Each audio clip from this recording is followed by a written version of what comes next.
OK, OK. Bon, alors ce qu'on va faire, c'est que dans un premier temps, on va reprendre les différentes étapes du parcours. Comme ça, on saura, de quoi on parle. Ça va me permettre aussi de détailler, le bloc 3 qui est constitué de différents massages, et donc qui des fois représentent une certaine difficulté aux personnes qui s'inscrivent, puisque c'est pas toujours évident de choisir des massages quand on ne sait pas à quoi ça correspond.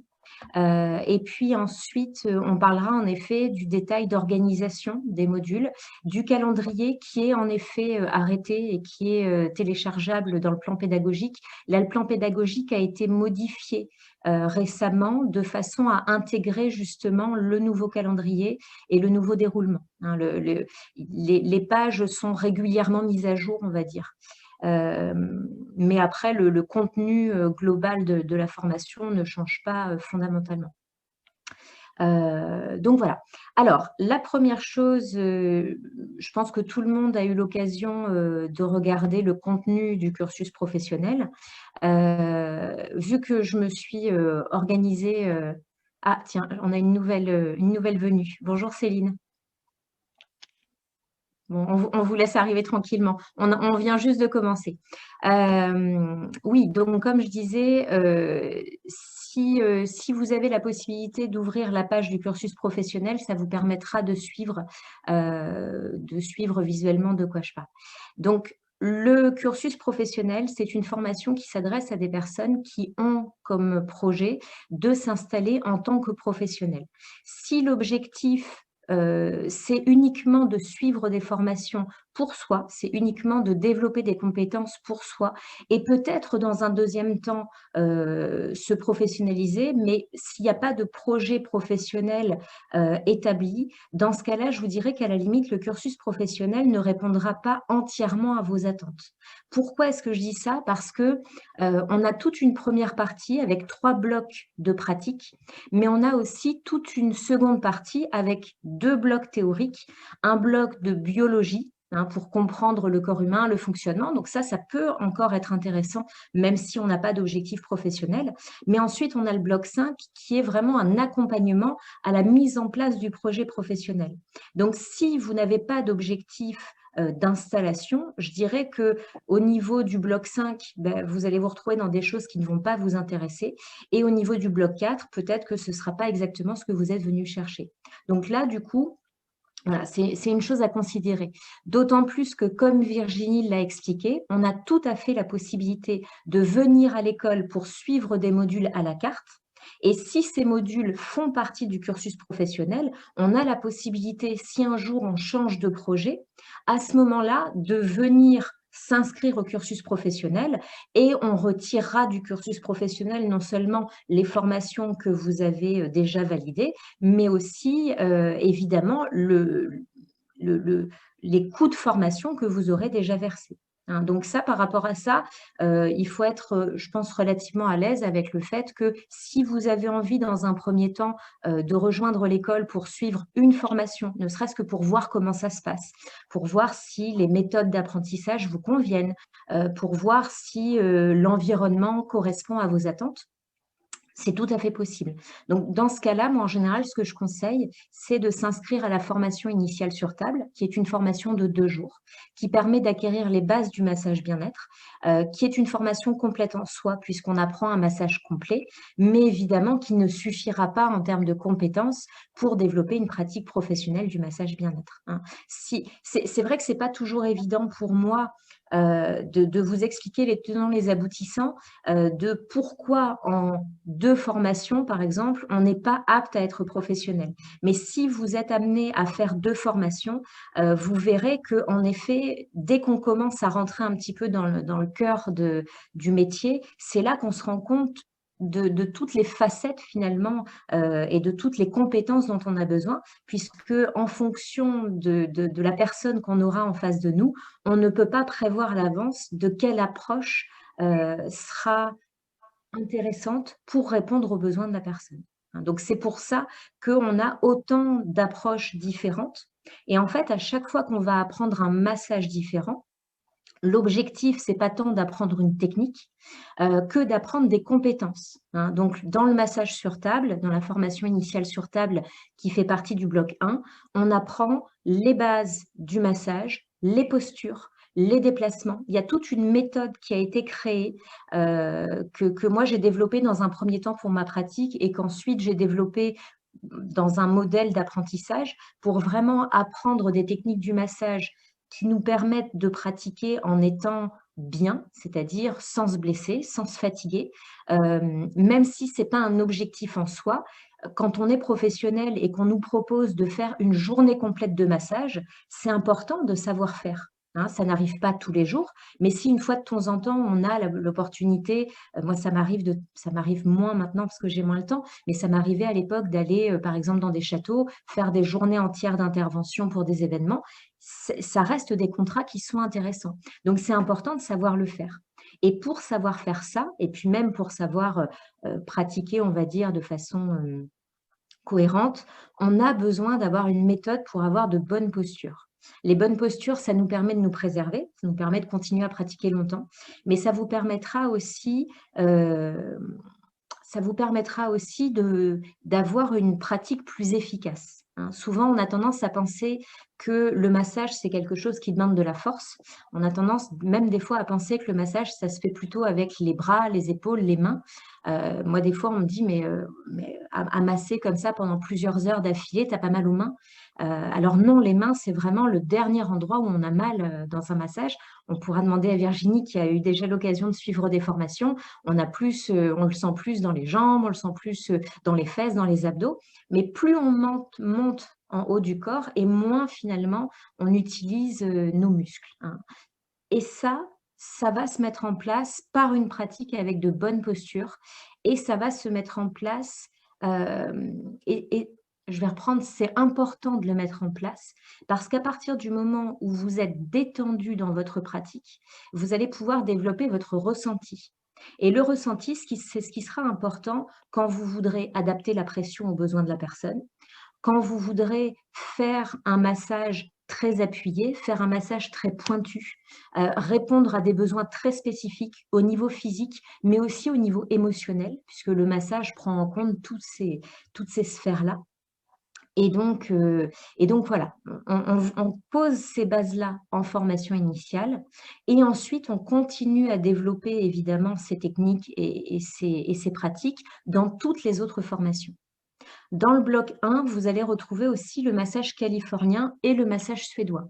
Le massage californien, c'est un massage qui est très enveloppant, qui peut être appuyé. On n'est pas obligé de faire un californien léger, hein, c'est pas du tout obligé. En massage, des fois, on a tendance à confondre le rythme et la pression, hein. On peut avoir un massage californien lent, enveloppant et répondre à un besoin, exprimé par le client ou la cliente d'avoir un massage appuyé, hein. Donc l'un évidemment n'empêche pas l'autre. On va donc retrouver dans notre massage californien cette notion de massage enveloppant, mais aussi on va beaucoup travailler sur la notion de fluidité. On va beaucoup travailler sur la notion de déplacement et vous voyez ces choses-là, on en aura besoin quel que soit le massage qu'on pourra proposer. Ensuite, pour terminer ce bloc 1, on va avoir le massage suédois. Alors le massage suédois, c'est presque l'inverse du massage californien. On a dit que le massage californien était très enveloppant. Je ne l'ai pas dit, mais à la limite, on pourrait considérer que le massage californien est très féminin. Il a un côté très réconfortant. Alors, ça ne veut pas dire qu'il s'adresse aux femmes, hein, féminin, masculin, s'adresse à tout le monde. Mais voilà, il va avoir ce côté très rond du massage californien et très réconfortant. Le massage suédois, on pourrait l'appeler massage sportif. C'est un massage qui est beaucoup plus tonique, beaucoup plus engagé, beaucoup plus rythmé, qui va s'adresser beaucoup au plan physique, au plan musculaire. Les gens qui font du sport de façon générale l'aiment énormément, mais toutes les personnes qui aiment les massages engagés et profonds aiment particulièrement le massage suédois. Donc, dans ce massage-là, on va apprendre à travailler avec les appuis, à mettre du rythme, du dynamisme, à engager et à travailler en pression plutôt profonde sans pour autant utiliser nos muscles, sans pour autant forcer. Parce que si on force dans un massage, c'est là qu'on va faire mal, hein.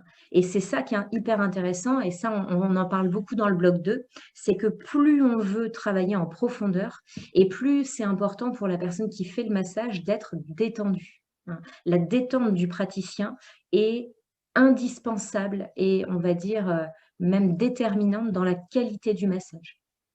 Si vous massez avec votre corps, hein, du coup, votre corps devient votre outil de travail. Et donc, on est dans une formation, que ce soit dans cette école-là ou dans toutes les autres écoles, hein, à partir du moment où on décide de travailler sur l'autre et on décide d'utiliser notre corps pour faire ça, on a un travail sur soi qui va être inhérent à la pratique, qu'on le veuille ou non, qu'on le cherche ou non, hein. Et ça se met en place automatiquement sans qu'on prenne beaucoup de temps à en parler ou à échanger sur cet aspect-là. Mais les gens qui suivent le cursus professionnel vivent systématiquement une transformation qui va être à chaque fois différente et qui va à chaque fois répondre à un besoin qui est le leur, hein. Voilà. Donc ça, c'était pour le bloc 1, qui fait 64 heures et qui correspond à la pratique du massage sur table. Ensuite, on a un deuxième bloc qui a changé cette année, qui est le bloc de massage sur futon. Donc, en réalité, ce bloc-là, on pourrait l'appeler le bloc du massage taille, puisque moi, dans l'école et dans la pratique qui sera proposée dans le cursus, la technique prédominante, on va dire, à partir de laquelle on va travailler, ça va être la technique de l'énergétique taille, hein. Donc, il y a des écoles qui travaillent à partir de la médecine chinoise, il y a des écoles qui travaillent à partir de la médecine ayurvédique. Moi, je travaille à partir de la médecine thaï traditionnelle. C'est une approche qui m'intéresse particulièrement, d'une part parce que j'aime beaucoup le massage thaï, et d'autre part parce que c'est une approche qui est bouddhiste, hein, de la même façon que la médecine chinoise est taoïste et la médecine ayurvédique est hindouiste. Donc, chaque approche va avoir des petites spécificités, et moi, le côté méditation, lâcher prise, ça me va plutôt bien. Dans tous les cas, peu importe, je dirais, le plus important, c'est d'avoir une logique énergétique à partir de laquelle on va pouvoir baser nos réflexions, hein. Parce que quand vous êtes face à quelqu'un qui va vous dire bah, j'ai telle chose, c'est facile de se perdre complètement dans les différentes problématiques exprimées par une personne. Si vous pouvez utiliser une grille de lecture, si vous avez développé des compétences pour rassembler et se dire, tiens, la personne me dit ça, mais ça, moi, je sais que je peux le regrouper. Donc, je sais que finalement, la problématique, elle n'est pas multiple, elle peut être rassemblée en une seule problématique que je sais adresser, que je sais travailler. Et bien, d'un coup, on est complètement euh, sur les rails et on sait exactement dans quelle direction on va pouvoir partir d'un autre message. Donc, dans le bloc 2, je vous ai dit qu'il avait changé parce qu'avant, cette partie d'énergétique taille faisait partie de la formation taille traditionnelle, alors qu'aujourd'hui, elle s'est extraite de la formation et c'est devenu un bloc, enfin une formation complète qui dure une dizaine d'heures, qui est toujours en création puisqu'elle est en cours actuellement. Donc là, on va pouvoir aller dans le détail de chaque aspect de l'énergétique taille traditionnelle. Je ne parle pas de médecine taille traditionnelle parce que comme pour les autres médecines traditionnelles, si on veut dire qu'on pratique la médecine taille, dans ce cas-là, c'est 7 ans d'études, hein. C'est comme ça que ça se passe en Thaïlande. Donc, si un jour vous avez envie de pratiquer une médecine traditionnelle, sachez que ça demande un investissement complet et souvent d'aller apprendre dans le pays pendant de nombreuses années. Donc nous, on va rester dans le bien-être et on va parler d'énergétique taille traditionnelle.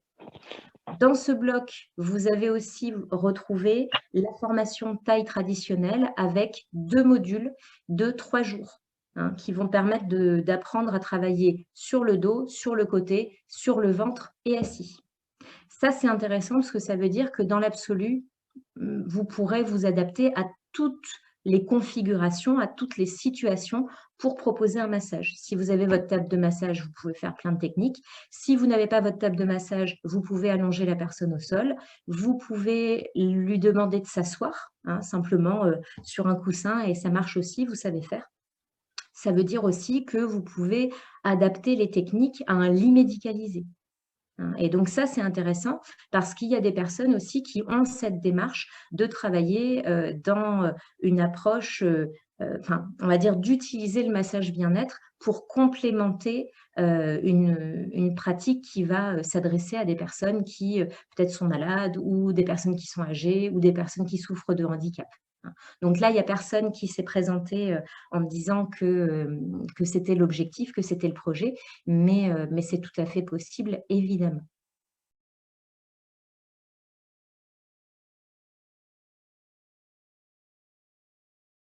La première partie, Intégrer. c'est pas qu'elle n'existe plus, c'est qu'elle a été rassemblée avec Oui, le taille. Parce d'accord. qu'avant, le taille 1 faisait 3 jours, mais dans ces 3 jours, on avait quasiment une journée pour la médecine taille. Cette Mmh. journée-là n'existe plus dans le taille 1.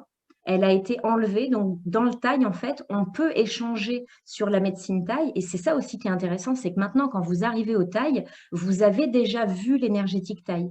Donc, quand vous arrivez à vos blocs pratiques, vous arrivez avec toute la théorie que vous aurez pu développer pendant plusieurs mois. D'accord. Donc, et c'était ça aussi l'objectif, c'était d'aller un peu plus loin dans cette approche de l'énergétique taille et de la pratique taille pour pouvoir vraiment travailler des deux. Parce que jusqu'à maintenant, la première journée du taille, c'était beaucoup de théorie, donc déjà, ça faisait beaucoup d'informations d'un coup. Et puis après, on enchaînait avec la pratique et les questions venaient bien après. Mmh. Donc voilà, là, je l'ai un peu remodelé Mmh. et si je l'ai remodelé, c'est aussi parce que j'ai comme projet dans les années à venir de développer beaucoup plus les outils de la médecine taille. Mmh. Parce que finalement, aujourd'hui, voilà, je propose combien? 56 heures de formation sur ce domaine-là. Moi, j'ai compté, j'ai fait 600 heures. Non, 600, oui, 600 heures, ça me paraît énorme. Mais j'ai passé 3 mois en Thaïlande, donc j'ai fait 600 heures de formation, pas d'affilée, bien sûr. Mais du coup, j'ai plein de compétences différentes qu'aujourd'hui, je ne partage pas encore. Mais comme j'ai de plus en plus d'élèves qui sont intéressés et qui sont demandeurs sur l'énergétique taille et sur des techniques du massage taille, bah, du coup, voilà, on reprend en faisant une première formation en énergétique taille un peu plus solide, un peu plus profonde, un peu plus détaillée, pour pouvoir ensuite aller un petit peu plus loin aussi pour les gens que ça intéresse. Donc D'accord. voilà le pourquoi du comment. OK, On Marie. verra Mmh. comment on pourra goupiller ça par rapport à la suite pour toi. Mmh. Vous présentez les blocs de 1 à 6. Est-ce que ça, c'est aussi avec le planning de la formation et ça se déroule dans ce sens? Pas nécessairement. Il y a des Ok. formations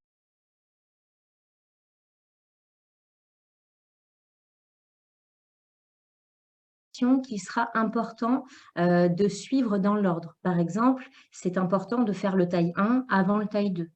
Hein, Mhm. parce qu'on s'appuie en taille 2 sur ce qu'on aura appris en taille 1. De la même manière, c'est indispensable de commencer par la formation initiale sur table avant de faire une autre formation de massage. Je comprends. Ouais. Encore une fois, il y a des blocs, il y a des massages, particulièrement comme le massage baliné, que je ne vous mets jamais dans un planning au début de votre formation. Parce que c'est un massage qui est très exigeant au niveau de la pratique et qui demande d'être quand même à l'aise, hein, et d'avoir maîtrisé un petit peu plus les outils. Donc D'accord. ça, je dirais que c'est mon travail en fait, d'organiser votre calendrier. Vous allez voir que vous avez un calendrier que vous pouvez télécharger dans le plan pédagogique. Hein. Donc, le D'accord. calendrier 2021-2022 n'est pas sur le site à proprement parler, c'est-à-dire qu'on ne peut pas s'inscrire au module indépendamment, Oui. mais on peut retrouver le calendrier pour les futurs cursus professionnels qui commenceront en septembre.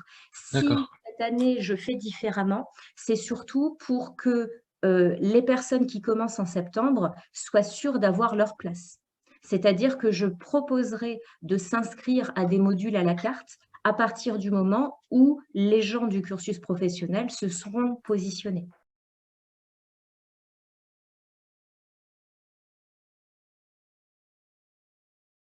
Si jamais vous avez une date qui ne peut absolument pas vous convenir par rapport à votre organisation et qu'on le sait dès le début, ce n'est pas un souci, hein. Il suffit que je le sache et puis on décale, on remodèle. Ça a déjà été fait et on s'organise. On va dire que le calendrier qui est proposé, c'est une base de travail. Il a été créé pour que tout s'organise de façon fluide, mais il y a toujours la possibilité de remodeler. Après, une fois que le calendrier est validé, et une fois qu'on s'est engagé dans le calendrier, sauf s'il y a des choses extérieures qui font que, un confinement par exemple, ou une problématique de santé, hein, dans ce cas-là, il n'y a pas de souci, vous me prévenez et puis on reporte. Par contre, à partir du moment où on s'engage sur une date, dans la mesure où on a un nombre de places limité, c'est très important que les personnes sachent que si vous arrivez à une semaine de la formation et que vous me dites, bah, finalement, je ne peux plus venir et qu'il n'y a pas de raison médicale d'extrême urgence, ben moi, à ce moment-là, je ne peux pas me permettre de dire, bah, OK, pas de souci. Hein. Non seulement, ce n'est pas juste vis-à-vis des personnes qui sont sur liste d'attente et qui, en général, quand c'est juste dans une semaine, n'ont plus la possibilité de prendre un jour de repos ou de s'organiser avec des gardes d'enfants, par exemple. Donc, du coup, ça veut dire qu'il y a une place qui était très demandée et qui, d'un coup, ne peut plus être utilisée.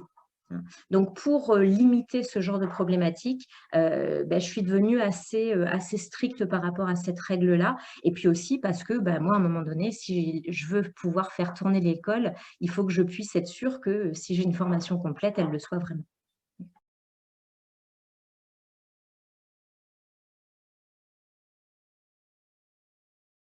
Maintenant, parlons du bloc 3. Alors, le bloc 3, c'est un bloc qui est assez intéressant puisque c'est le bloc de spécialisation. L'idée dans ce bloc-là, c'est de choisir 2 modules. Hein. Donc, vous avez le choix. Si on prend dans le tableau, vous avez le bloc 3D. Dans le bloc 3D, vous avez tous les choix possibles. C'est-à-dire que vous pouvez choisir entre, dans un premier temps, baliné, relaxation coréenne ou pierre chaude. Hein, donc, vous devez choisir un module parmi ces 3-là. On aura l'occasion, je vous détaillerai un petit peu ce qu'est chaque module, à quoi correspond chaque massage. Hein. Donc, vous avez ce premier choix. Et ensuite, vous avez un deuxième choix entre taille sur table, massage crânien et réflexologie plantaire. Des fois, ce n'est pas facile de choisir. J'ai vu des regards de « bah oui, pas simple ». Oui, Céline, j'ai vu. Donc, en effet, la première chose à faire, c'est de choisir des modules qui spontanément vous intéressent, sans chercher à trop réfléchir parce que pour l'instant, si vous êtes tous et toutes débutants, vous n'avez pas suffisamment de compétences pour vraiment choisir. C'est difficile de vous dire, faites un choix, oui, mais je ne connais pas les massages. Alors, il y a plusieurs choses qui vont vous aider. Déjà, moi, là, on va prendre un petit temps pour que je vous explique un peu en quoi consiste chaque module. Et puis, vous avez aussi sur les pages à la carte de chaque formation, la possibilité de voir une petite vidéo de présentation de chaque technique. Hein, donc ça peut vous aider aussi. Allons-y. On va commencer justement par le massage baliné. Massage baliné, on en a déjà un tout petit peu parlé. Je vous ai dit que c'était une technique qui était très exigeante. Alors, pourquoi est-ce que cette technique est particulièrement exigeante? Parce que vous allez retrouver des techniques qui vont s'enchaîner assez rapidement. Donc, il faut maîtriser les déplacements. On a dit qu'on le travaillait en massage californien. On a des techniques qui demandent de travailler en profondeur, mais sans forcer. On a dit qu'on le voyait ça en massage suédois. Et à un moment donné, on apprend dans ce massage-là comment on peut faire pour monter sur la table, pour venir travailler comme sur futon dans un massage à l'huile. Donc, à partir du moment où vous savez travailler sur futon, vous allez voir qu'en massage baliné, ce sera facile de faire ce petit switch. Alors, petite parenthèse, 100% des personnes qui ont fait le massage baliné ont réussi à travailler en montant sur la table. Il ne faut pas que ça vous fasse peur. Je sais qu'il y a des personnes qui appréhendent, mais vous verrez qu'une fois qu'on connaît la technique, c'est très facile et il n'y a pas de risque de tomber. Moi, ça m'est arrivé une fois d'être, parce que c'était pas bien, j'étais fatiguée et j'ai eu un moment où je pratiquais et en même temps, je pensais à autre chose, ce qui est mal, ce qu'il ne faut pas faire, mais j'étais jeune. Et donc, à ce moment-là, j'ai perdu mon équilibre, mais comme j'avais une jambe dans le vide, vous allez voir, en fait, on se rattrape très bien, il n'y a pas de souci. Je pense même que la personne qui recevait le massage ne s'est pas rendue compte de mon déséquilibre, elle a pensé que j'étais juste descendue de façon gracieuse comme ça de la table. Donc, le massage baliné, pourquoi est-ce qu'il est intéressant? Le massage baliné, il est intéressant parce qu'il est en même temps tonique et relaxant. Il va correspondre aux besoins de la plupart des gens. Moi, je crois qu'une des choses que j'ai le plus entendues avant un massage, c'était moi, j'aime pas les papouilles. Hein, ça, c'est quelque chose qui revient très souvent chez les clients et les clientes. Les gens ne veulent pas forcément un massage profond, mais ils ne veulent pas pour autant des effleurages et des lissages, parce qu'au bout d'un moment, ça va bien, mais c'est un peu frustrant. Le massage baliné, il répond parfaitement à ça. Hein. Il est surprenant. Vous allez voir que c'est un massage qui nous emmène, et souvent, à la fin d'un massage baliné, on a les gens exprimer le fait que ça leur avait donné l'impression de voyager. Hein, parce que le massage baliné, il y a toujours quelque chose qui se passe et finalement, c'est un massage qui empêche la personne de partir dans sa tête. Hein, puisque c'est tellement surprenant, il y a tellement tout un tas de techniques différentes qu'une personne qui vous dirait moi, dans les massages, j'ai du mal à rester vraiment figée sur le massage. Des fois, je pars un peu dans ma tête. Le massage baliné, pour ça, c'est quasiment sûr à 100% que la personne n'aura pas cette problématique. Pour le taille sur table, hein, donc là, je reprends le bloc 3A. Le taille sur table, c'est une technique qui permet d'adapter la pratique sur futon à un massage sur table. C'est particulièrement intéressant pour les personnes qui n'ont pas la capacité, la possibilité de pratiquer sur futon. Si vous avez des limitations physiques qui font qu'un médecin va dire non, cette personne ne peut pas travailler sur futon, dans ce cas-là, sachez que j'ai un calendrier alternatif que je propose dans ces cas-là, qui permet d'éliminer le bloc 2 et de le remplacer par d'autres modules. Dans ce calendrier alternatif, il y a le taille sur table. Le taille sur table, c'est une pratique qui est très intéressante puisqu'elle nous permet d'emmener les pressions, les mobilisations, les étirements qui font partie de la pratique sur futon et de les intégrer dans des massages sur table. Donc, de ce point de vue-là, ça ouvre des possibilités quasiment infinies. Alors, on en parle déjà, vous allez voir, dans le suédois. Dans le suédois, c'est quelque chose que j'ai intégré. Dans le baliné, naturellement, il y a des techniques comme ça qui ont été intégrées. Et dans le taille sur table, vous avez une pratique complète qui permet de faire un massage complet taille, donc habillé, mais sur une table de massage. OK. Dans le taille sur table, on voit aussi quelque chose qu'on ne voit pas sur futon, c'est le travail du ventre. Hein. Sur futon, on n'a pas de partie où on travaille le ventre de la personne, mais sur le taille sur table, on a cette partie-là. Ensuite, pour la relaxation coréenne, donc on part sur le bloc 3B. La relaxation coréenne est une pratique qui se fait habillée. Dans cette partie-là, on n'est presque plus sur du massage. On est à la limite entre le massage et la relaxation. Ça reste un massage parce qu'on touche la personne et qu'on ne lui parle pas. C'est finalement la seule chose qui fait qu'on rattache ça au massage. Mais on est sur une pratique qui est très relaxante, où on va plus être sur des mobilisations, des étirements doux, des balancements, des lâchers. L'objectif de cette technique-là, c'est de désamorcer toutes les micro-crispations du corps. Moi, la relaxation coréenne, je suis allée la chercher. C'est un outil que je suis allée développer, que je suis allée apprendre parce que je me suis rendu compte que dans certains massages, j'avais des clients, des clientes qui étaient parfaitement détendus puisqu'ils étaient tellement détendus qu'ils dormaient. Mais malgré tout, quand je leur prenais le bras, il se levait comme ça. Donc, ça voulait dire que la personne, sa tête avait lâché, mais son corps restait en contrôle. Il restait une sorte de vigilance, hein, qui n'avait rien à voir avec la volonté de la personne. Et ça a fait écho à cette chose que les gens répètent souvent, c'est ben, je veux bien me détendre, mais je ne sais pas forcément comment faire. Hein. Et il y a des fois, on est tellement habitué dans notre corps à tenir, à serrer, que ben, on a du mal à lâcher prise physiquement.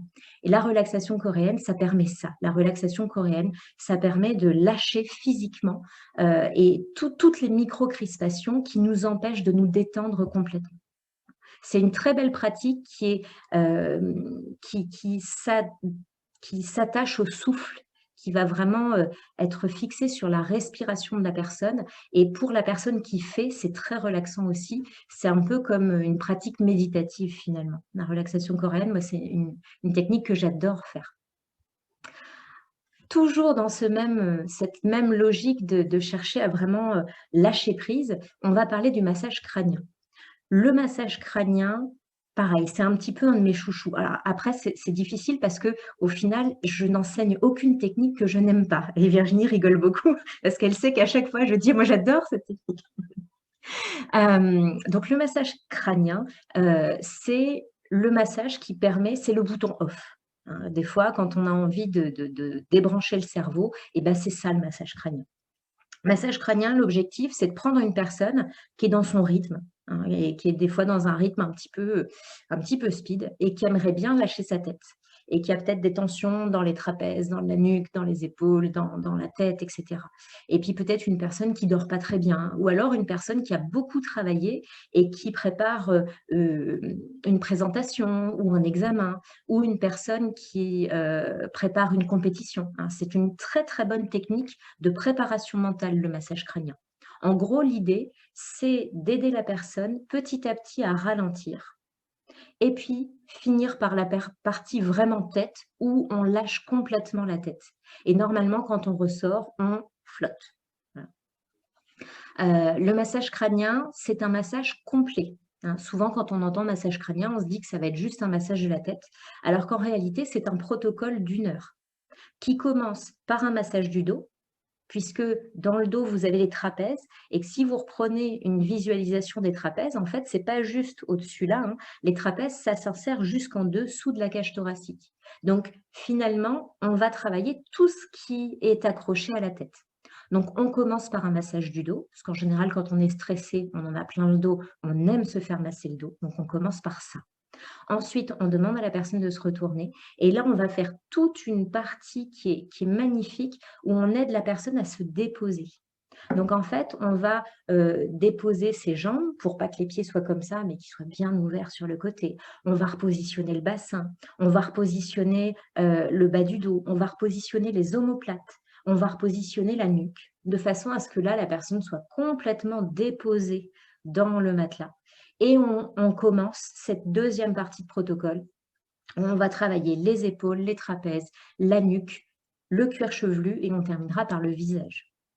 C'est une technique qui est très hypnotique et qui demande du praticien ou de la praticienne de prendre énormément son temps.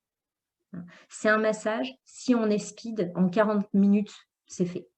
Mais l'objectif, c'est d'être tellement… Au début, on n'est pas forcément dans la lenteur, parce que si vous arrivez, la personne est un peu speed et que vous êtes tout mou, ça va l'énerver encore plus. Donc, au début, le massage du dos, il est relativement classique. Et plus on avance dans la pratique, et plus on va être dans la lenteur, jusqu'à être sur une lenteur absolue sur le visage. Et là, vraiment, c'est difficile à décrire, mais il y a un moment où, paf, on lâche complètement. Le massage aux pierres chaudes, c'est un massage qui vient d'Amérique latine à la base. C'est là qu'ils ont commencé à utiliser des pierres volcaniques, à les chauffer pour les utiliser en massage. Alors, ça ne représentait pas un massage complet comme aujourd'hui, mais l'objectif, c'était de recharger la personne en énergie feu. Et vu comme ça paraît évident. Ah oui, une pierre chaude, ça nous recharge en chaleur, donc si on prend d'un point de vue des éléments, on va être dans le feu. Donc ça, c'est intéressant pour les personnes qui ont du mal à se réchauffer. Il y a des gens qui sont frileux, qui ont froid tout le temps. Et alors là, pour ça, le massage de pierre chaude, c'est super. C'est hyper intéressant aussi pour les personnes qui ont l'impression de manquer de volonté, de manquer d'énergie, de manquer d'ambition, de manquer de feu finalement, hein. Donc là, pour ça, le massage aux pierres chaudes peut être aussi très intéressant pour recharger les batteries et pour repartir. Alors en ce moment, on en a un petit peu moins besoin parce qu'on commence à avoir du soleil, mais dans cette période automne-hiver, dans laquelle des fois, entre le manque de chaleur et le manque de luminosité, on peut avoir ce moment où voilà, on manque un petit peu de tout, et à ce moment-là, le massage aux pierres chaudes, il est très intéressant.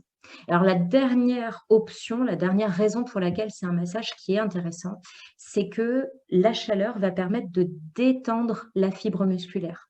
Donc à partir du moment où vous posez une pierre ou à partir du moment où vous massez avec une pierre chaude, vous allez pouvoir commencer à détendre les muscles de façon ensuite à venir travailler. C'est presque de la triche, on a l'impression de travailler dans du beurre, tout se détend très facilement. Donc pour une personne qui a des tensions profondes, qu'on veut travailler, mais on sent qu'il y a aussi une sensibilité, vous prenez une pierre, vous la posez, vous faites autre chose, vous revenez un petit peu plus tard et là, vous allez voir que le travail est quasiment fait. Donc, ça peut être un massage complet, un massage global, mais ça peut aussi être un outil que vous avez toujours à portée de main. Vous allez voir à l'école, on a des chauffe-serviettes. Moi, quand je fais des massages, dans les périodes un peu fraîches, j'ai toujours quelques pierres qui chauffent en même temps dans mon chauffe-serviette, de façon à ce que si, à un moment, je me dis, tiens, là, ça mériterait une petite pierre, j'ai juste à la prendre, hop, la poser, et puis c'est bon, c'est parti. Donc, massage aux pierres chaudes est intéressant en soi, mais permet aussi plein d'applications différentes. Le dernier dont on va parler, c'est la réflexologie plantaire. La réflexologie plantaire, c'est une technique qui peut être apprise en tant que telle. Il y a des formations complètes de réflexologie plantaire qui permettent à terme de devenir réflexologue. En général, on compte 150 heures de formation pour devenir réflexologue. Là, c'est une formation de 2 jours qui est de 16 heures. Donc, évidemment, l'objectif n'est pas de devenir réflexologue au terme de la formation réflexologie plantaire. Par contre, vous allez apprendre dans cette formation-là les techniques à appliquer sur les différentes zones réflexes de façon à proposer une réflexologie de bien-être, c'est-à-dire de faire une réflexologie qui va prendre l'intégralité des zones réflexes en compte à chaque fois et qui va durer 45 minutes si on est si on va à l'essentiel, à 1 heure si on prend le temps de traiter tous les points un petit peu tendus qu'on va repérer.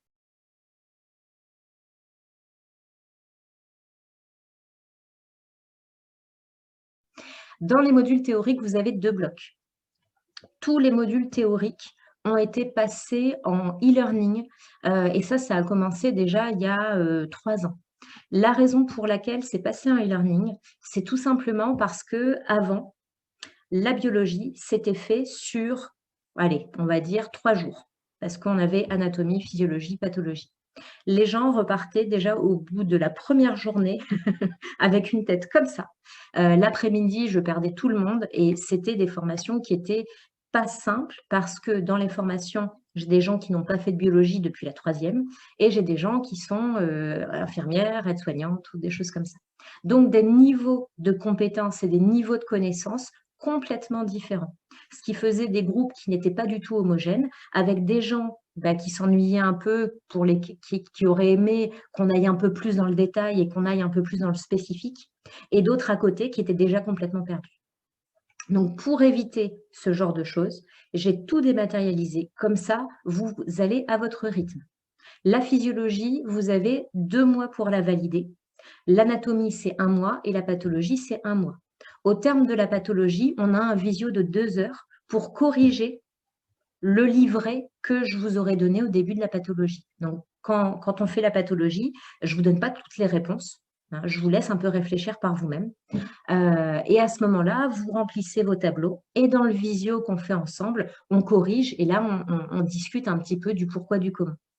La physiologie, l'objectif, c'est de comprendre les mécanismes du corps humain. L'anatomie, c'est de comprendre comment on est fait, mais c'est aussi de comprendre les étirements qui vont être intéressants en fonction des différents groupes musculaires. Parce que nous, c'est ça qui nous intéresse aussi.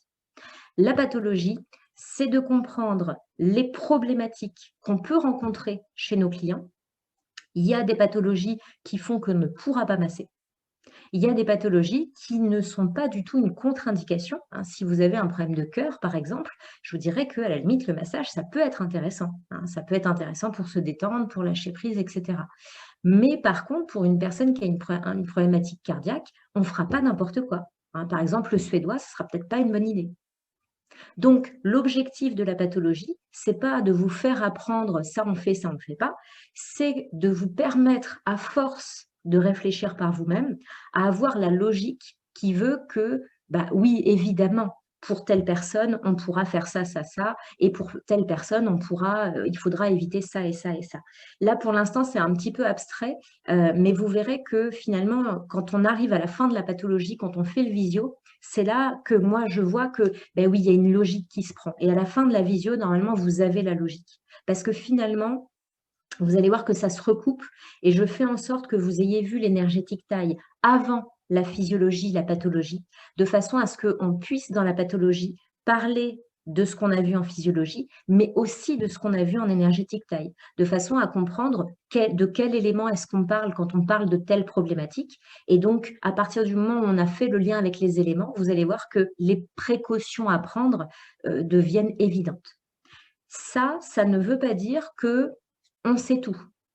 Ça veut seulement dire que si vous savez, vous pouvez faire. Si vous ne savez pas, vous demandez à la personne d'aller voir son médecin. Si vous ne savez pas, si vous n'êtes pas sûr, ça veut dire que vous ne savez pas. Ça ne sert à rien de prendre des risques. On est en massage bien-être et l'objectif, c'est le bien-être de la personne. S'il y a un risque que le massage puisse avoir des répercussions négatives, même un tout petit peu, ça veut dire qu'il vaut mieux attendre. Il vaut mieux attendre et c'est professionnel de dire, écoutez, je préfère qu'on prenne le temps, etc. Donc voilà pour la partie biologie du massage. Si jamais, pendant que vous suivez une formation en e-learning, vous avez une notion qui vous échappe complètement et que vous ne comprenez absolument pas, et vous avez envie que je vous l'explique, que l'on prenne une demi-heure ensemble et que vous me posiez des questions et qu'on puisse échanger comme on le fait maintenant, sachez que dans l'outil que j'utilise pour le e-learning, on a ce qu'ils appellent une classe virtuelle. Donc, on peut se donner rendez-vous. Moi, je donne l'information aux autres personnes qui peuvent être intéressées pour avoir la réponse. Et à ce moment-là, on se parle comme là. Je ne le propose pas si vous n'en avez pas besoin, mais si vous m'en faites la demande, je suis disponible. Il n'y a pas de souci. Donc, évidemment, ça ne se fait pas comme ça. Est-ce que tu peux te connecter maintenant? Parce que souvent, ce n'est pas possible. Mais voilà, si on se prend un rendez-vous et ce n'est pas parce que vous êtes en e-learning que vous n'avez pas accès à des explications dont vous pourriez avoir besoin. La dernière partie, c'est l'approche professionnelle. Alors, l'approche professionnelle, pareil, elle a été beaucoup remodelée dernièrement. C'est un module qui n'est accessible que pour les gens qui suivent le cursus professionnel. Je ne prends personne d'extérieur pour cette partie-là d'approche professionnelle. L'objectif, c'est de lancer son projet. La première partie, qui est en e-learning, c'est le positionnement. Donc là, il y a tout un tas de notions qui permettent de comprendre le positionnement. Pourquoi est-ce que le positionnement est important quand on a un projet professionnel? Parce que si votre projet, c'est d'être masseur ou masseuse, si votre projet, c'est d'apporter du bien-être, ça va être compliqué. Parce que sur ce marché-là, sur le marché que je viens de décrire, des gens qui font des massages et qui proposent du bien-être, il y a un nombre énorme de personnes qui sont déjà installées. Donc, il est essentiel, si vous avez envie de vraiment vous engager dans ce projet-là, et d'autant plus si c'est un projet qui vous tient à cœur, il est essentiel de prendre le temps de réfléchir à ce positionnement-là et de le définir de façon très précise. Si je vous dis, j'ai une prestation qui s'adresse parfaitement à vos besoins spécifiques, vous écoutez plus que je fais ça, c'est du bien-être, si vous avez envie de vous détendre. Donc, vous voyez cette logique-là. Si vous voulez vous adresser à tout le monde, vous allez être complètement perdu dans qu'est-ce que vous mettez sur votre site internet, quels mots vous choisissez, quelles images vous choisissez, où est-ce que vous prospectez, où est-ce que vous vous faites connaître. Vous n'êtes pas une multinationale, vous n'avez pas des équipes pour faire ça à votre place. Donc, il faut que vous soyez ultra spécifique. Et là où ça fonctionne, c'est quand vous choisissez un positionnement qui a du sens par rapport à ce que vous êtes et qu'il existe un besoin réel en face des personnes que vous avez identifiées. Et à ce moment-là, si vous faites ce qu'il faut, votre projet, il a de très bonnes chances de fonctionner. Donc évidemment, si vous faites une carte comme un spa avec massage californien, massage suédois, massage baliné, etc., je vous dirais que là, vous êtes en concurrence, vous ne faites pas le poids. Vous n'avez pas de sauna, vous n'êtes pas ouvert 7 jours sur 7, vous ne pouvez pas faire des massages audio dans une cabine magnifique, à moins que vous ayez un budget énorme, ça risque d'être compliqué. Donc, cette première partie de positionnement, on travaille ensemble. À la fin de cette partie e-learning, on a un visio de 2 heures où on prend le temps de décrypter pour chaque personne. OK, alors pourquoi ça? Je vous fais remplir une petite fiche que je corrige pour aussi un petit peu recadrer. Tiens, là, tu m'as dit ça, c'est beaucoup trop vaste. S'il y a besoin d'affiner, là, j'ai une élève qui s'est installée, je ne compte pas le nombre de coups de fil qu'on a passé ensemble, où elle me posait des questions. Je disais, mais non, regarde, fais plutôt comme ça, et nanana. Il y a des choses qu'elle a pris, il y a des choses, elle a gardé son idée première et c'est très bien. Et là, c'est pareil, elle a un super démarrage. Donc, positionnement. Une fois qu'on a fait le positionnement, création. Ça ne sert à rien de créer quoi que ce soit si on ne sait pas où on va. Ça ne sert à rien d'avancer si on n'a pas notre direction. Donc, on détermine le positionnement. Si ça prend 6 mois, 1 an, 2 ans, on ne bouge pas tant que ce n'est pas déterminé. Et ensuite, on crée. On crée notre site, on crée tout ce qu'on a besoin de créer. Et donc là, vous avez un e-learning qui vous détaille un petit peu tous ces aspects-là. Ensuite, on va parler du développement. Le développement, c'est « OK, j'ai mon positionnement, j'ai mes outils et maintenant, qu'est-ce que je fais? Qu'est-ce que je fais pour me faire connaître? Qu'est-ce que je fais pour fidéliser? Qu'est-ce que je fais pour développer mon activité ?» Voilà, donc toute cette partie-là, qu'est-ce que je fais pour optimiser la prise en charge de mes clients? Donc ça fait partie de la satisfaction, donc ça fait partie aussi de la fidélisation. Une fois qu'on a vu ça, donc soit avant, soit pendant, on a une journée pratique. Cette journée pratique, c'est assez nouveau aussi. C'est une chose que j'ai rajoutée là, ça fait 1 an maintenant. Parce que je trouvais, quand les élèves passaient leur examen, que sur la partie prise en charge, ça pouvait être optimisé. Donc maintenant, dans la journée pratique, on fait une demi-journée sur justement cette partie entretien. Concrètement, comment je fais? La personne est en face de moi, on n'a pas commencé le massage, je lui ai dit bonjour, ok, asseyez-vous. Quelles questions est-ce que je pose? Quelles informations est-ce que je cherche? Et comment je mène l'entretien de départ de façon à identifier de façon précise quels sont les besoins de la personne que j'ai en face de moi. Ensuite, l'installation. Et là, on va voir tous les rituels. Donc les rituels, ça peut aller des serviettes chaudes pour nettoyer les pieds, au massage de réveil à la fin d'un soin. C'est toutes les petites choses qu'on va pouvoir incorporer au massage, qui ne font pas tout à fait partie du massage, mais qui font partie de la prise en charge et qui permettent en elles-mêmes de créer un moment parfait. Les rituels, c'est comment je fais en sorte que le massage soit fluide. C'est-à-dire que ce ne soit pas juste allongez-vous, paf, massage, et puis c'est fini, relevez-vous, et puis c'est reparti. Donc, dans cette journée pratique, on apprend comment soigner un petit peu tout ça, toute cette prise en charge, parce que si le massage est merveilleux, mais que le service est tout pourri, il y a moins de chances que les gens reviennent. C'est pareil pour presque tout. Si vous allez dans un restaurant où vous avez extrêmement bien mangé, mais le service était horrible, il y a des gens qui y retournent, mais pas tant que ça. La majorité des gens aura tendance à dire « non, on n'y retourne pas ». Parce que dans le fait d'aller dans un restaurant, même si l'objectif primaire, c'est de manger, il y a aussi une notion d'expérience. Et l'expérience du cadre, du service, etc. est aussi important, voire même, a priori, peut-être même plus important que la nourriture elle-même. Et bien, dans votre massage, c'est un petit peu pareil. Si votre massage est parfait, mais que votre prise en charge laissait cruellement à désirer, l'expérience de la personne, de façon générale, ne sera pas bonne. Et si une personne n'a pas fait une bonne expérience, encore plus dans le domaine du massage, elle ne reviendra pas. Donc, cette journée pratique, elle est vraiment déterminante pour aussi la qualité de l'accompagnement, de la prise en charge que vous allez pouvoir mettre en place par la suite.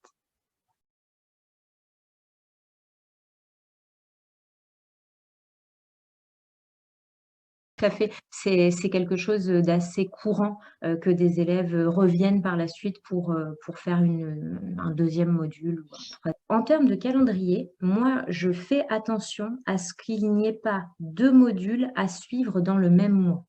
Parce que quand vous avez suivi une formation, derrière, il va falloir la pratiquer pour l'intégrer. Alors, il y a le fait d'intégrer avec la tête, mais je dirais que ça, c'est le plus facile et c'est ce qui se fait de façon la plus rapide, on va dire. Et puis après, il faut intégrer les choses avec le corps, donc il faut les pratiquer, hein. On est dans une technique qui n'a d'intérêt que si on la pratique. Donc, si vous faites 2 modules coup sur coup, vous n'aurez pas le temps de pratiquer la première avant la deuxième et ça va faire trop, hein. C'est arrivé par le passé que des élèves qui avaient un objectif très rapide rapprochent au maximum leur formation. Alors moi, je faisais en sorte que ce ne soit pas d'une semaine sur l'autre, mais quand même un rythme plus condensé que ce que je propose habituellement. Et à chaque fois, les gens, c'est arrivé 3 fois et à chaque fois, ils m'ont dit: «Si j'avais su, j'aurais pris plus mon temps». Donc maintenant, puisque moi je le sais, je l'impose, hein. On ne fait pas 2 formations trop rapprochées pour se laisser le temps de digérer les choses et ça va se mettre en place tranquillement de toute façon. Donc ça veut dire que si vous avez votre calendrier de formation et que dans votre calendrier de formation, vous avez 2 modules qui sont espacés de 2 mois et que vous voulez rajouter une formation entre les 2, pas de souci. Si vous rajoutez un module et que ça vous fait des formations tous les 15 jours, là je vous dirais que c'est même pas intéressant.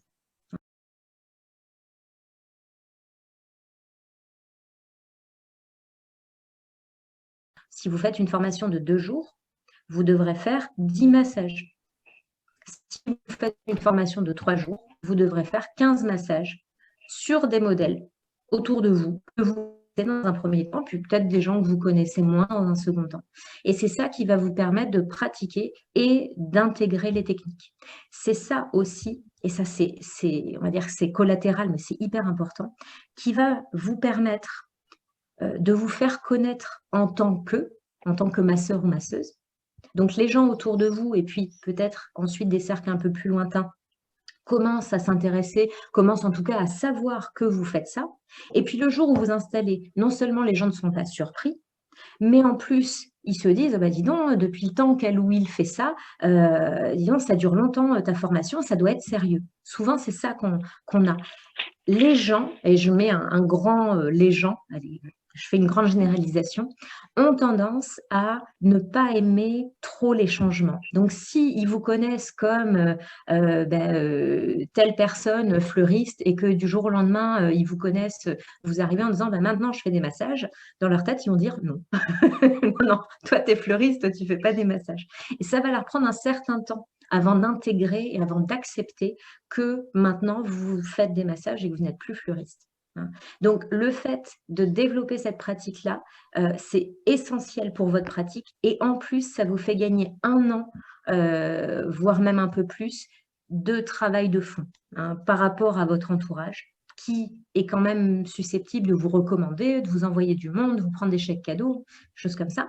Et puis, en fin de pratique, quand on a quasiment fini le cursus professionnel, ce qui est hyper intéressant, comme à ce moment-là, votre pratique commence à tenir quand même pas mal la route, c'est d'aller commencer à aller voir des personnes qui peuvent vous intéresser par rapport à votre projet. D'aller voir des gens que vous ne connaissez pas en disant: «Bah, moi, j'ai comme projet de m'installer sur tel positionnement, ça m'intéresserait, j'ai une pratique personnelle à faire, ça m'intéresserait d'avoir des personnes comme vous qui me servent de modèle pour avoir des retours». Non seulement, bah, en effet, vous avez des retours de gens qui font partie de votre cible, en plus vous vous faites connaître, hein. Si le contact est bien placé, ça peut aussi commencer à mettre en place des choses, et à vous aider sur votre prospection, future, hein. Parce qu'en général, «Est-ce que vous voulez bien vous faire masser gratuitement?» c'est plutôt facile comme prospection. Une fois que vous êtes installé, vous ne pouvez plus faire ça.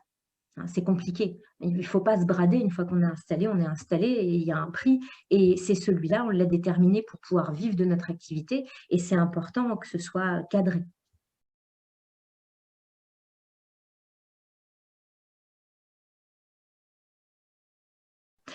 Par rapport au positionnement, je dirais que le plus important, et c'est le plus difficile aussi, parce que justement, il y a cette notion d'insécurité dont tu parles.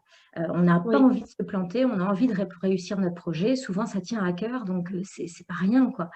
Je dirais qu'à la limite, il faudrait réussir à s'extraire de tous ces enjeux et se dire: qui est-ce que qui est-ce que j'aime?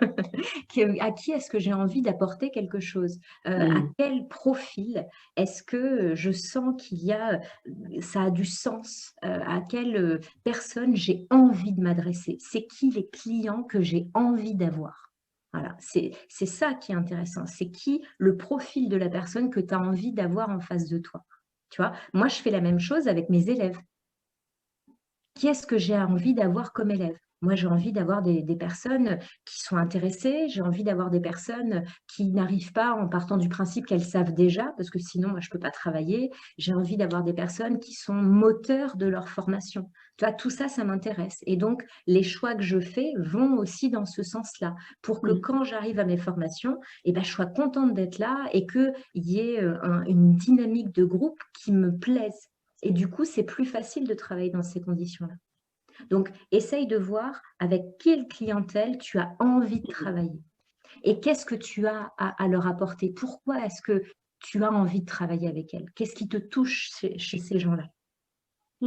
Moi, ça me touche de voir qu'il y a des projets. Tu vois, souvent, les élèves, quand ils arrivent, bon, bah, ils ont déjà des ressentis, ils ont déjà des envies, il y a déjà des choses qui ont commencé à se mettre en place voilà, dans le quotidien. Et puis, en général, quand on arrive à l'école, c'est pas juste, oh, bah, tiens, j'ai vu de la lumière. Non, c'est la finalité d'une démarche qui s'est mise en place il y a un certain temps. Et puis, c'est un projet. Des fois, c'est un projet qui fait un peu peur. Des fois, on est soutenu, des fois pas tout à fait. Donc, il peut y avoir beaucoup d'enjeux.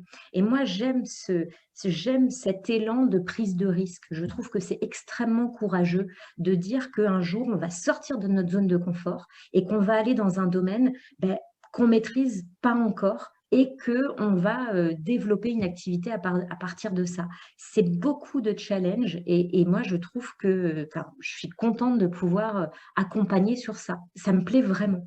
Donc, du coup, je n'ai pas besoin de me forcer. Et ça, c'est intéressant parce que du coup, c'est facile. Voilà. Donc, sois feignante, choisis des clients que tu aimes bien et puis du coup, ce sera facile.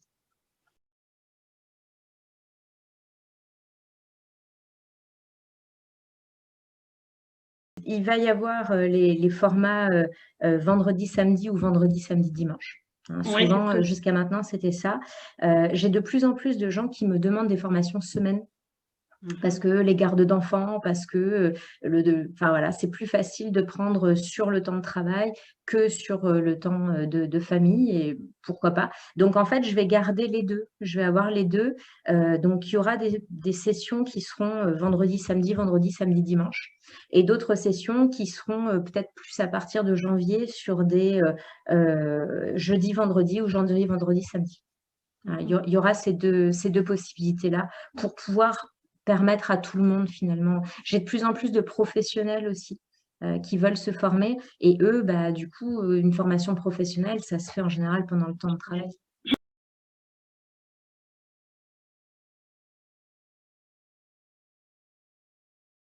Le cursus professionnel qui comprend les 200 heures est à 2 970 €.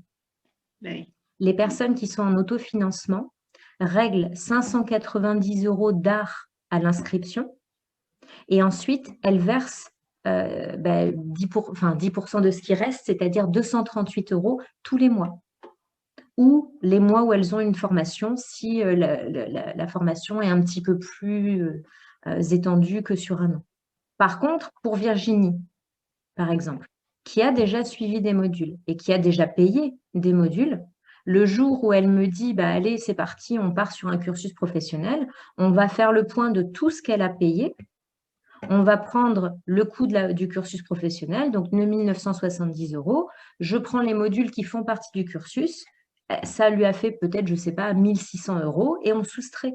Et on voit ce qui lui reste à payer. Ce n'est pas parce que vous avez payé plus cher les modules à la carte qu'en cursus professionnel, vous aurez au final payé plus cher que les autres. D'accord.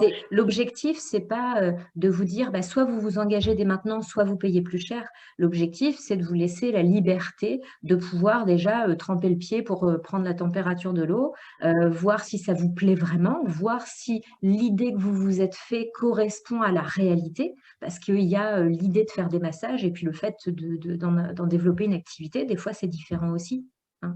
Donc il faut voir si tout ça vous convient. Moi, c'est important pour moi qu'une personne en cursus professionnel soit motivée, déterminée et on y va, quoi. Donc, c'est important de me dire qu'une personne qui n'en est pas encore à se dire allez, on y va, puisse faire à son rythme jusqu'à ce qu'en effet, elle ait le déclic de se dire bon, allez, j'y vais.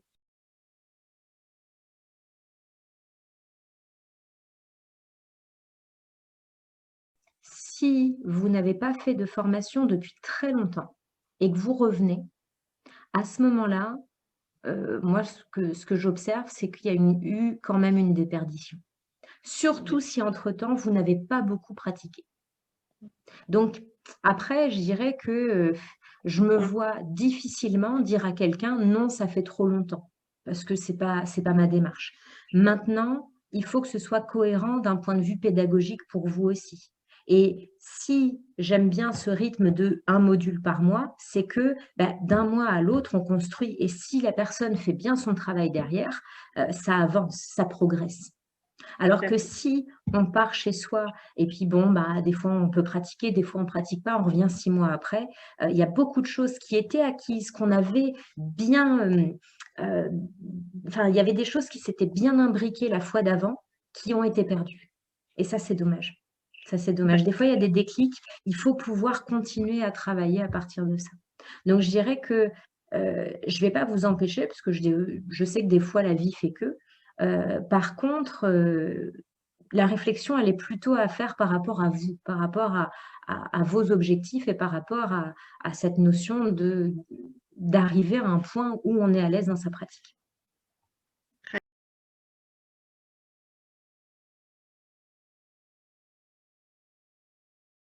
Si vous allez sur l'espace élève et que vous regardez, il y a une première mosaïque dans laquelle il y a plein de choses qui vont vous intéresser. Préparer sa formation déjà, qui vous permet de comprendre un petit peu l'organisation générale d'une journée de formation ou d'un week-end de formation. Un espace fournisseur qui permet aux élèves de se fournir en table de massage, en huile de massage, en tout ce dont on a besoin pour l'activité tôt ou tard. Et une partie bibliothèque sur laquelle j'ai référencé tous les ouvrages dont on a déjà parlé en formation, de façon à ce que si je parle d'un livre dans la formation, mais que vous ne notez pas les références, vous puissiez aller chercher dans la bibliothèque. J'ai des élèves aussi des fois qui se disent « Tiens, j'ai envie de lire un truc en ce moment », qui vont regarder les choses qui sont proposées. Il y a un « En savoir plus ». Alors, en savoir plus, en fait, ça ouvre sur un espace énorme avec plein de petites informations complémentaires. Pliage des serviettes, c'est une vidéo que les élèves m'ont beaucoup demandé sur un pliage spécifique que j'ai de mes serviettes. Donc maintenant, il est là, comme ça, vous pouvez vous entraîner. Valider sa formation, c'est ce qui va vous permettre de valider les formations quand vous ne les faites que à la carte. Donc, ça vous permet de télécharger le formulaire à renvoyer avec vos fiches. Le e-learning, c'est un lien secondaire au cas où vous ayez besoin de régénérer votre accès e-learning. Et puis l'examen, donc là, c'est un petit espace pour avoir plus d'informations sur les tenants, les aboutissants de l'épreuve finale.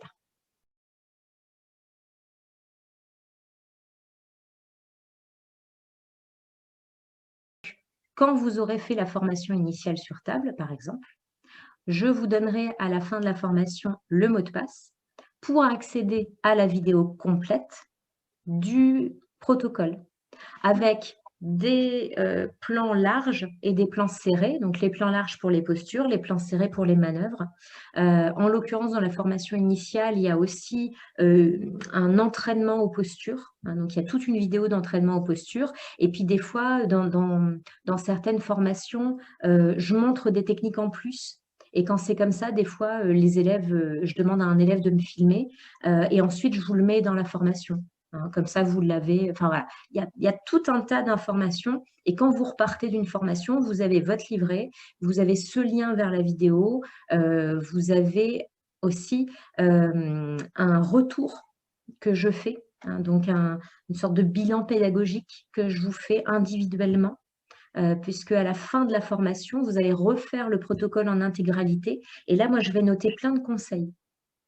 Et je vous les envoie, je vous les mets sur votre espace personnel pour que vous puissiez vous appuyer sur ça pendant votre pratique personnelle.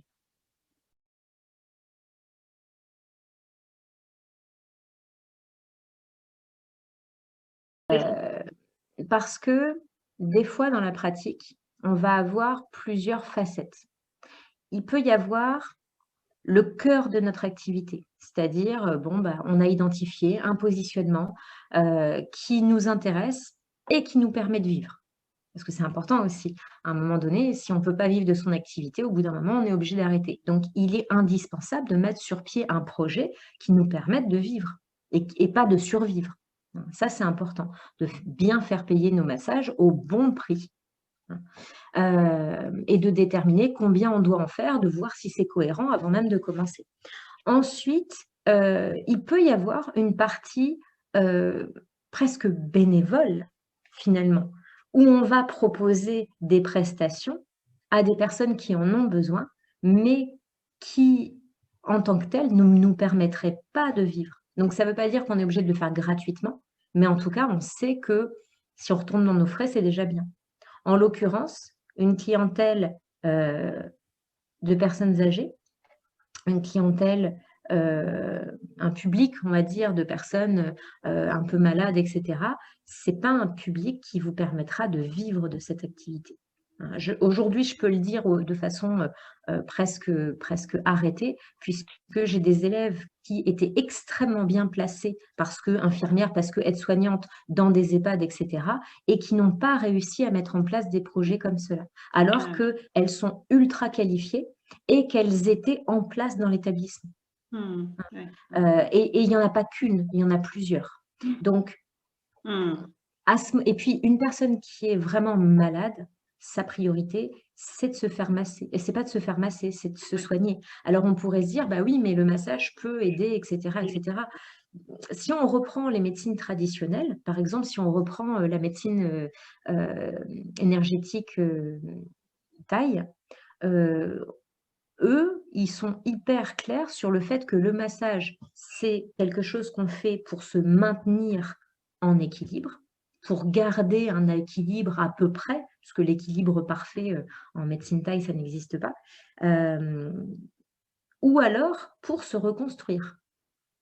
Mais quand on est dans le gros de la maladie, même ces médecines-là, elles n'utilisent plus le massage. Elles utilisent des traitements aux herbes, elles utilisent d'autres choses, mais ce n'est pas le massage qui va être utilisé à ce moment-là. C'est ce que je disais tout à l'heure, c'est soit trop tôt, soit trop tard. Trop tôt parce qu'on n'est pas encore sur de la reconstruction, ou trop tard parce que la personne est déjà malade.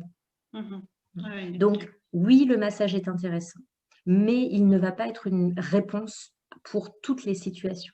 Il ne faut pas négliger le fait qu'un massage, si c'est si intéressant que ça, c'est parce que ça travaille, ça peut remuer, ça peut bouger la personne, et ça demande de l'énergie, ça demande de la ressource. Donc, une personne qui est déjà qui est déjà occupée à plus être malade, si vous allez lui faire un massage qui la remue, c'est peut-être pas le moment. Oui, non, oui, bien sûr. Donc, ce qu'on entend par massage, en fait, c'est passer du temps, c'est être disponible. Donc là, c'est aussi un temps où on va pouvoir se poser la question de se dire pourquoi j'ai envie de faire ça, et est-ce que vraiment, pour faire ça, j'ai besoin de faire du massage, ou est-ce que non?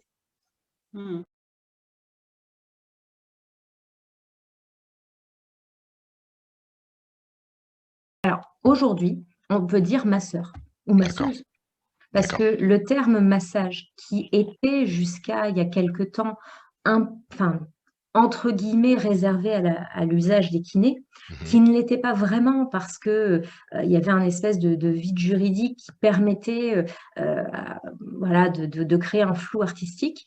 Aujourd'hui, c'est plus le cas parce que ça a été légiféré et on sait très bien qu'un kiné travaille sur une partie et que nous, en massage bien-être, on travaille sur une partie complètement différente. Donc, si vous dites que vous faites des massages ou si vous dites que vous êtes masseur bien-être, praticien massage bien-être, voilà, il n'y a pas de souci. Maintenant, là où il faut faire attention, c'est dans ce que vous dites que vous allez faire. C'est-à-dire qu'une personne qui va frôler, on va dire, la limite entre le massage bien-être et le massage médical, le massage kiné, elle peut être reprochable, quel que soit le terme qu'elle utilise. Donc ça, c'est important de partir du principe que sur le plan physique, les kinés seront toujours meilleurs que des masseurs bien-être.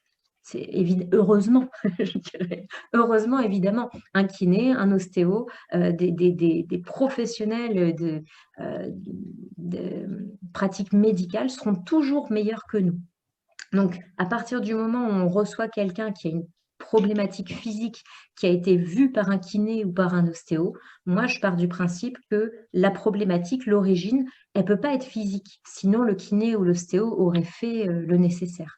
Donc, moi, je ne vais pas faire mieux qu'un kiné ou qu'un ostéo. Et je pense que c'est vraiment ça le plus important. Après, le nom que vous utilisez, ça reste aussi du marketing. Ça reste un choix que vous allez faire par rapport à la clientèle que vous ciblez. Mais il n'y a pas de titre.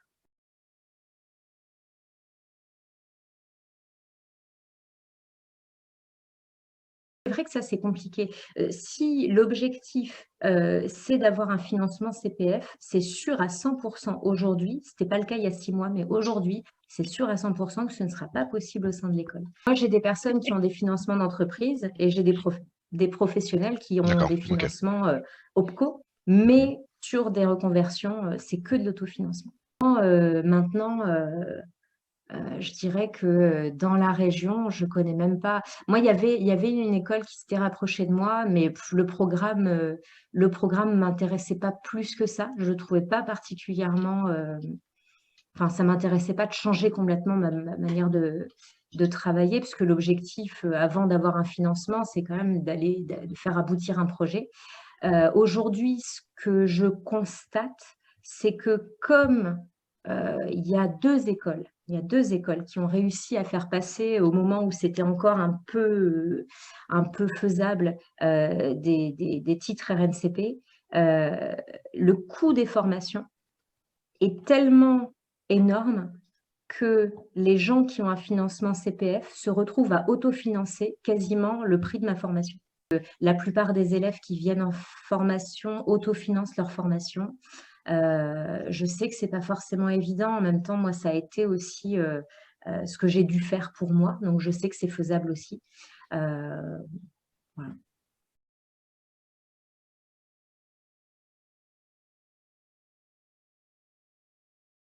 C'est vrai que j'en ai un petit peu parlé tout à l'heure, mais sans vous dire que c'était de ça dont je parlais vraiment. Je vous en ai un peu parlé quand je vous parlais des élèves que je veux, moi, dans mes formations. En gros, l'idée, c'est que sur le cursus professionnel, il y a 12 places. Donc, sur ces 12 places-là, je vais, si j'ai 12 personnes qui postulent, ça ne veut pas dire que je vais prendre 12 personnes. Je ne prendrai en cursus professionnel que des personnes qui sont motivées, qui ont un projet, même si ce n'est pas forcément un projet qui est complètement défini, mais en tout cas même si c'est un projet personnel, je veux qu'il y ait une raison, voilà, je veux qu'il y ait un moteur. Et puis, il y a une chose aussi qui est importante pour moi, parce que dans notre mode de fonctionnement chez nous, je dirais en Occident, ça ne se fait pas toujours comme ça. Et pourtant, c'est important quand on apprend, c'est de choisir un enseignant et de lui faire confiance. Et en fait, c'est ça aussi que je vais voir. C'est est-ce que la personne que j'ai en face de moi va me permettre de bien faire mon travail et donc va me faire confiance pour l'emmener là où on veut aller. Hein, si j'ai en face de moi quelqu'un qui semble avoir déjà beaucoup de certitudes, ça m'intéresse vachement moins. Hein. Non pas que j'ai envie d'être décisionnaire de tout, mais si j'enseigne, il faut que la personne me fasse confiance dans le sens où il y a des moments où je vais vous demander de pratiquer dans un sens et tout votre corps va vous dire non, je ne suis pas à l'aise avec ça. Et je pense que Virginie va pouvoir voilà, vous faire des hochements de tête sur ça. Au début, il y a des postures qui sont pas habituelles. Et donc, comme c'est pas habituel, on pense que c'est pas naturel. Et il y a des fois des habitudes qu'on a déjà prises, même dans d'autres domaines, qui vont venir se positionner. Et si la personne ne me fait pas confiance, si la personne ne se laisse pas emmener dans l'apprentissage, c'est hyper frustrant pour moi et je sais que bah, du coup, ça met plein de limitations pour la personne. Donc, moi, je regarde aussi ça, cette capacité de se dire que quand on est en formation, on est débutant. Moi, quand je vais en formation, je pars du principe, j'arrive, je suis débutante.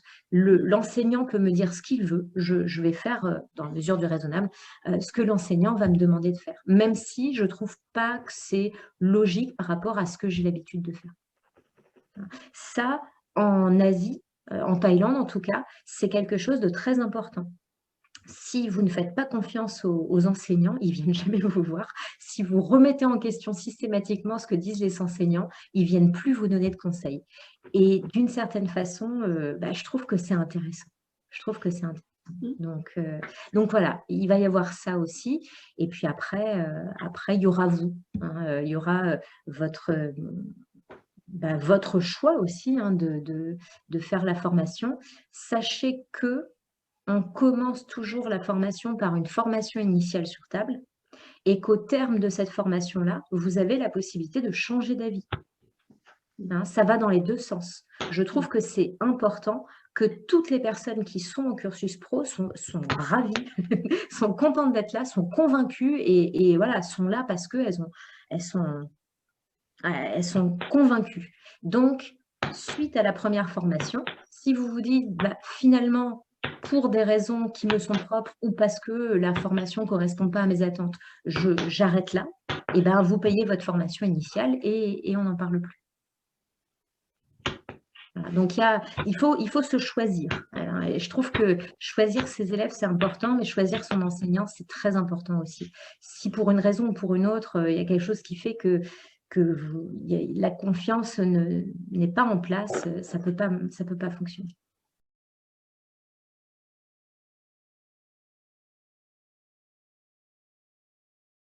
Indispensable que les cobayes soient les élèves parce que pour pouvoir bien masser, il faut ressentir les choses.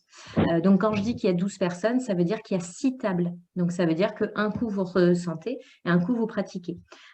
Soyez hyper rassurés, hyper tranquilles avec le fait que votre intimité est respectée du début à la fin de la formation. Parce que c'est important d'être capable de respecter l'intimité de vos clients plus tard. Hein, et le fait de ne pas se sentir respecté dans son intimité peut être un frein énorme au lâcher-prise et au bien-être. Hein.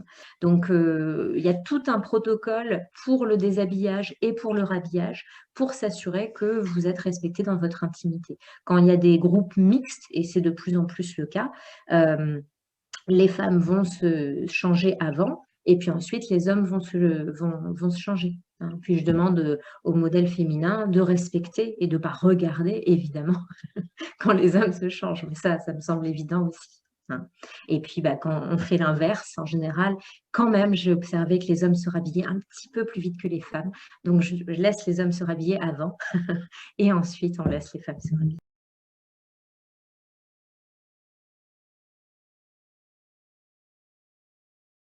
C'est un truc, moi dans ma première formation, dans ma formation de base, on nous apprenait à découvrir tout le haut du corps. D'un point de vue intimité, c'est pas top. Par rapport aux résultats, par rapport aux bienfaits, franchement, c'est pas extraordinaire. d'avoir un massage de tout le haut du corps plutôt que ventre, puis épaules. Et puis, ça fait froid, tout simplement. La plupart du temps, quand on ne découvre tout le haut du corps, on a un peu froid. Donc, même les hommes, quand on leur masse le ventre, on leur laisse le haut du corps recouvert pour leur confort. Donc, confort et intimité, c'est deux aspects qui me semblent prédominants et que vous retrouverez tout au long des formations pour que ensuite, dans votre pratique, vous aussi, vous soyez hyper à l'aise avec ça et que ce soit automatique.